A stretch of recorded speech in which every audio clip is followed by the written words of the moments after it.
အားလုံးပဲမြင်ပါပါရှင်။ AC Channel မြန်မာမှာပြန်လည်ကြိုဆိုပါရစေ။ဒီနေ့တင်ဆက်ပေးမယ့်အကြောင်းအရာကတော့လေ့ကျင့်ခန်းလုပ်ကြမလို့ပဲကယ်လိုရီလောက်ချနိုင်တဲ့နေ့စဉ်လှုပ်ရှားမှုသုံးမျိုးဆိုတဲ့အကြောင်းအရာပဲဖြစ်ပါတယ်။လေ့ကျင့်ခန်းလုပ်ပြီးအာဟာရပြေဝတဲ့အစားအသောက်တွေကိုစားသုံးတာကဝေချဖို့နဲ့ကျန်းမာတဲ့ကိုယ်လေးချိန်ကိုထိန်းသိမ်းဖို့ရှိရောက်တဲ့ဒီရန်လေးဆိုတာကလိုအပ်ချက်လို့တော့မဟုတ်ပါဘူး။ဒါပေမဲ့ရှင်းသွားစရာမလိုပဲတစ်နေ့တာလုံးသင်ကယ်လိုရီလောက်ကျမှုကိုမြင့်တင်ပေးမယ်တမို့ထူးခြားတဲ့ဒီရန်လေးရှိပါတယ်အသက်အရွယ်ရှားမှာအရက်အမောင်းနဲ့ကိုယ်လေးချိန်တွေကသင်ခန္ဓာကိုယ်ကနေကယ်လိုရီတွေကိုအသုံးပြုဖို့အပေါ်မှာလွှမ်းမိုးမှုရှိတော့လေအိမ်သက်ရှိလုပ်ခြင်းအယိုးဝအိတ်ခြင်းဒီကေဝါခြင်းနဲ့ရှယ်မောခြင်းလိုမျိုးလှုပ်ရှားမှုတွေကကယ်လိုရီလောင်ကျွမ်းမှုကိုမြင့်တင်ပေးနိုင်ပါတယ်။နံပါတ်1တန်ရှင်းနဲ့အိမ်မှုဝေယဝဆလုပ်ခြင်းနေတိုင်းအိမ်မှုဝေယဝဆလုပ်ခြင်းလိုမျိုးနဲ့exercise activity စာမှုကျန်တဲ့ဖြစ်လို့လူသိများတဲ့အိမ်မှုရဲ့ပိုတဲ့လှုပ်ရှားမှုပုံစံတွေကပြီးရဲ့ဇီဝရုပ်ဖြစ်ပြမှုကိုမြင့်တင်နိုင်ပြီးအပိုကယ်လိုရီတွေကိုလောင်ကျွမ်းစေနိုင်ပါတယ်။ရှုပ်ပိုင်းဆိုင်ရာကျန်းမာရေးကိုမြင့်တင်ပေးတဲ့အပြင်ဒီကလင်းစဉ်လုပ်တာကကယ်လိုရီလောင်ကျွမ်းမှုကိုတိုးမြင့်စေနိုင်ပါတယ်။တချို့ရပိုတွေမှာပေါင်150ရှိတဲ့လူတစ်ယောက်မှာတစ်နာရီကိုကယ်လိုရီ150လောက်လောင်ကျွမ်းနိုင်ကြောင်းအကြံပြုထားပါတယ်။နံပါတ်2ရှယ်မောခြင်းငွေချင်းတဦးနဲ့ရှယ်မောတာကသင်ကိုစိတ်ချမ်းသာစေရတတ်တောင်ပို့လို့ဆောင်နိုင်ပါတယ်။လေ့လာမှုတွေအရ10မိနစ်ကနေ15မိနစ်လောက်ထိကြည်လောင်ရှယ်မောတာကကယ်လိုရီ40လောက်ထိလောင်ကျွမ်းစေလို့သိရပါတယ်။ရှယ်မောတာကကော်တီဇောပမာဏကိုလျှော့ချပေးနိုင်ကြောင်းနဲ့သင်ရဲ့ဇီဝရုပ်ပြည့်ပြည့်မှုကိုရှားရည်မြင့်တင်ပေးပြီးခန္ဓာကိုယ်ကနေနောက်ထပ်ကယ်လိုရီတွေကိုလောင်ကျွမ်းစေနိုင်ကြောင်းသုတေသနပြုလုပ်ချက်တွေအရသိရပါတယ်။နံပါတ်3 PK ဝါခြင်း PK ဝါဖို့အားထုတ်မှုနဲ့စွမ်းအင်ကိုသုံးအားခြင်းတွေကသင်ရဲ့ဇီဝရုပ်ပြည့်ပြည့်မှုကိုအရှိန်မြင့်ဖို့ကူညီပေးကြောင်းအထောက်အထားတချို့ကပေါ်ပြထားပါတယ်။လေ့လာမှုတွေအရအစာမစားမီ PK ဝါရဲ့အခါမှာကယ်လိုရီပိုလောင်ကျွမ်းကြောင်းတွေ့ရှိခဲ့ပါတယ်။တခြားသုတေသနပြုလုပ်ချက်တွေအရ PK ဝါတာကသင်ခန္ဓာကိုယ်စီကိုကယ်လိုရီစားသုံးမှုကိုကန့်သတ်လိုက်ပြီးဗိုက်ပြည့်နေကြောင်းအချက်ပြနိုင်တယ်လို့အကြံပြုထားပါတယ်။နံပါတ်4ခန္ဓာမငြိမ်ခြင်းငြိမ်ငြိမ်မနေခြင်းခြေထောက်နဲ့စီးကျလိုက်ခြင်းဒါမှမဟုတ်ဒူးနဲ့ခြင်းလိုမျိုးသိငယ်တဲ့လှုပ်ရှားမှုတွေကိုဖော်ပြတဲ့ခန္ဓာမငြိမ်ခြင်းကကယ်လိုရီလောင်ကျွမ်းမှုကိုအထောက်အကူဖြစ်စေနိုင်ပါတယ်။ထိုင်နေလို့ပဲဖြစ်စေမတ်တက်ရပ်နေလို့ပဲဖြစ်စေ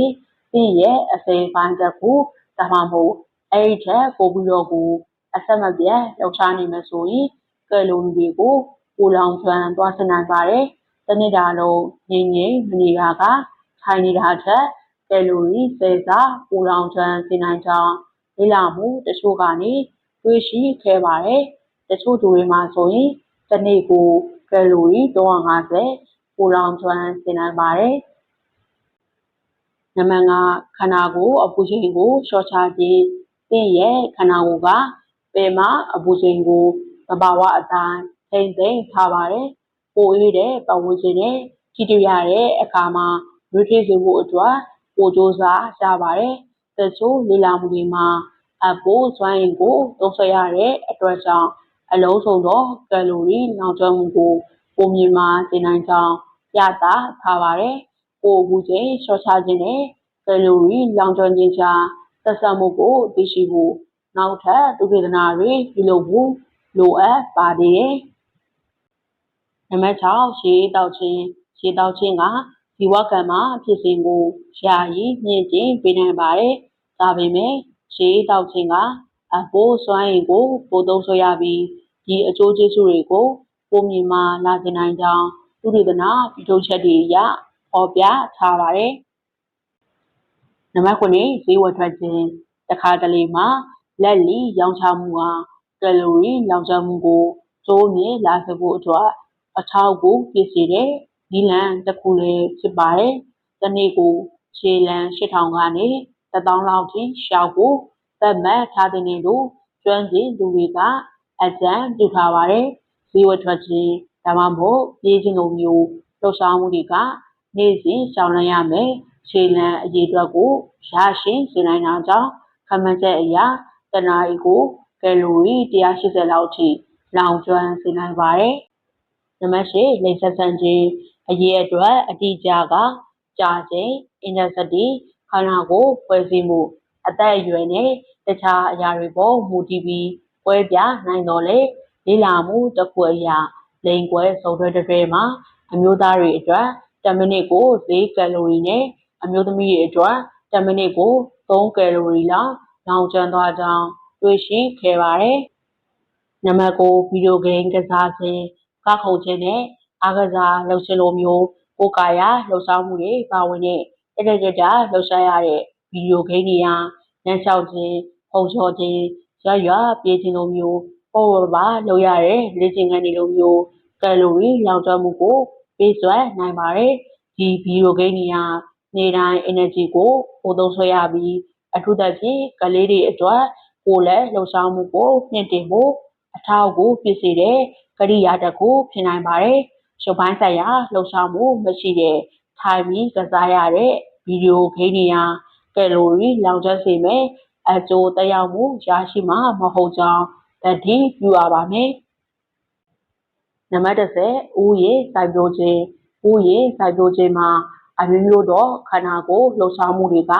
ပေါင်းလှုပ်ခြင်းခန္ဓာကိုယ်ကိုင်းညွတ်ခြင်းထိုင်ထားလုပ်ခြင်းထိုးချစ်ဆွဲခြင်းခေါ်နဲ့ခေါ်ခြင်းနဲ့လေးလံတဲ့ကရိယာတွေကိုသက်ကတလဲလဲအသုံးပြုခြင်းတွေပါဝင်ပါတယ်။ကယ်လိုရီလောင်ကျွမ်းမှုအတိအကျကလှုပ်ရှားမှုနဲ့လူအလိုက်ကွဲပြားတော့လေခြံဝင်အတွင်းမှာတနာရီအလုံးတာကထိရောက်တဲ့ကယ်လိုရီလောင်ကျွမ်းမှုဖြစ်ပြီးခန္ဓာကိုယ်အပေါ်ပိုင်းနဲ့အောက်ပိုင်းကြွက်သားအုပ်စုတွေကိုအားကောင်းစေရလို့ကျွမ်းကျင်သူတွေကပြောပါတယ်။နံပါတ်7သွေးလူခြင်းတင်သွေးလူထမ်းလိုက်တဲ့အခါမှာတင်ရဲ့ခန္ဓာကိုယ်ကကုန်ဆုံးသွားတဲ့အရာတွေကိုအစားထိုးမှုအတွက်နောက်ထပ်သွေးနေမှုတွေဖန်တီးဖို့စွမ်းရည်ကိုသုံးဆွဲပါတယ်။တချို့အစီရင်ခံစာတွေမှာသွေးတစ်ပိုက်ကိုထုတ်ယူလိုက်တာကတချို့အခြေအနေတွေအတွက်ကယ်လိုရီလောင်ကျွမ်းမှုက650လောက်ထိရှားရီများစေရလို့အကြံပြုထားပါတယ်။ဒါပေမဲ့ဒီအဆိုကိုအတည်ပြုဖို့ကတရားဝင်သိပ္ပံနည်းကျအထောက်အထားတွေလိုအပ်ပါသေးတယ်။နံပါတ်7လုံးလုံးလောက်အိတ်ဆက်ခြင်းတညာလုံးတက်ကြော်တဲ့လှုပ်ဆောင်ချက်တွေကိုထိန်းသိမ်းဖို့ခန္ဓာကိုယ်ကစွမ်းရည်ကိုသုံးဆွဲတဲ့အတွက်ကြောင့်အဲ့ဒီချိန်မှာကယ်လိုရီတွေကိုသဘာဝအတိုင်းလောင်ကျွမ်းစေပါတယ်။အကြံပြုထားတဲ့အိတ်ဆက်ခြင်း9နာရီကနေ9နာရီလောက်ထိပုံမှန်အိတ်ဆက်တာကဇီဝရုပ်ဖြစ်ပြမှုနဲ့အစာစားခြင်းစိတ်ကိုထိန်းညှိပေးကြောင်းသုတေသနပြုလုပ်ချက်တွေအရသိရပါတယ်။ဒါကတညာလုံးမှာကယ်လိုရီတွေကိုတက်နိုင်သမျှများလောင်ကျွမ်းစေမယ်ဆိုတာသိချစေပါတယ်။နံပါတ်7 green tea ဒါမှမဟုတ် coffee တောက်ခြင်း coffee နဲ့ပါတဲ့တောက်စရာတွေကစိတ်ခန္ဓာကိုယ်ရဲ့ဇီဝဖြစ်တဲ့နှုံကိုယာယီမြင့်တင်နိုင်ပါတယ်။ဒါကြောင့်လက်ဖက်ရည်ဒါမှမဟုတ် coffee လိုမျိုးအဖျော်ရမကရွှေ့ချမှုတွေကနေတိုင်းကယ်လိုရီလောင်ကျွမ်းမှုအနည်းငယ်ကိုထောက်ပံ့ပေးနိုင်ပါတယ်။လေ့လာမှုတစ်ခုအရနေတိုင်း green tea များတောက်တဲ့အဝါလိုနေတဲ့အမျိုးသားတွေမှာကယ်လိုရီ183ထက်ပိုလောင်ကျွမ်းသွားကြောင်းတွေ့ရှိခဲ့ပါတယ်။နောက်ထပ်အထောက်အထားတွေကိုလိုအပ်တော်လဲ